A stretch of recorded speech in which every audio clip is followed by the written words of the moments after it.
दोस्तों, एक कहानी चैनल में आपका एक बार फिर से स्वागत है। आज की कहानी है चार रानियों वाला राजा। एक बार एक रईस राजा था जिसकी चार रानियां थी। वह अपनी चौथी रानी को सबसे ज्यादा प्यार करता था। उसे महंगे कपड़ों से लादे रहता और बेहतरीन खाना खिलाता था।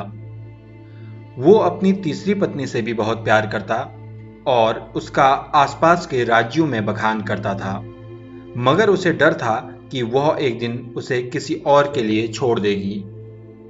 वो अपनी दूसरी पत्नी से भी बहुत प्यार करता था और वो उसकी हमराज थी और वो उसके साथ हमेशा सहानुभूति, इज्जत और धैर्य से रहती थी। जब भी राजा को कोई परेशानी होती तो वो उसे बताता था ताकि वो राजा को उस परेशानी का हल बता सके।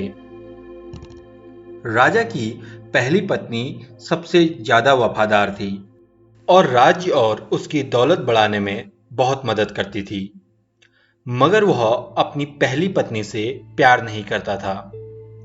एक बार राजा बीमार पड़ गया और उसे समझ आ गया कि उसके पास बहुत कम समय है। इसलिए उसने अपनी चौथी पत्नी से पूछा, मैंने सबसे ज्यादा तुमसे प्यार किया है और तुम्हें सबसे बेहतरीन चीजों से नवाजा है, तुम्हारा सबसे ज्यादा ख्याल रखा है। अब जब मैं मरने जा रहा हूं, क्या तुम मेरे साथ चलोगी? तब चौथी पत्नी ने जवाब दिया कि बिल्कुल नहीं। उसकी बात राजा के दिल में छुरी जैसी चुभी। अब दुखी राजा ने अपनी तीसरी पत्नी से पूछा कि मैंने सारी जिंदगी तुमसे प्यार किया और अब मैं जा रहा हूं, क्या तुम मेरे साथ चलोगी? नहीं, ऐसा तीसरी पत्नी ने जवाब दिया। जिंदगी बहुत अच्छी है और जब तुम मरोगे तो मैं दोबारा से शादी करूंगी। अब राजा का दिल बैठ गया और वह अब ठंडा पड़ गया था। उसने अपनी दूसरी पत्नी से पूछा, मैंने हमेशा जरूरत के वक्त तुमसे मदद मांगी और तुमने भी हमेशा मेरा साथ दिया, लेकिन अब जब मैं मरूंगा तो क्या तुम मेरा साथ दोगी? माफ करना, इस बार मैं तुम्हारी मदद नहीं कर सकती, दूसरी पत्नी ने जवाब दिया। ज्यादा से ज्यादा मैं तुम्हें तुम्हारी कब्र तक छोड़ सकती हूँ। जवाब बिजली की तरह राजा को लगा और वह बेहद दुखी हो गया। तभी एक आवाज आई, मैं आपके साथ चलूंगी और जहां आप जाएंगे वहां आपके साथ चलूंगी। राजा ने अपनी नजर घुमाई तो वह उसकी पहली पत्नी थी, जो बेहद कमजोर थी क्योंकि वह खाती नहीं थी।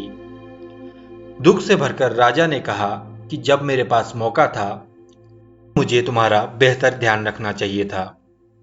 दोस्तों, इस कहानी से हमें यह शिक्षा मिलती है कि हमारी चौथी पत्नी हमारा शरीर है। हम चाहे इसे सजाने धजाने में कितना भी दिल लगाएं, मृत्यु के समय यह हमें छोड़ के जाएगा।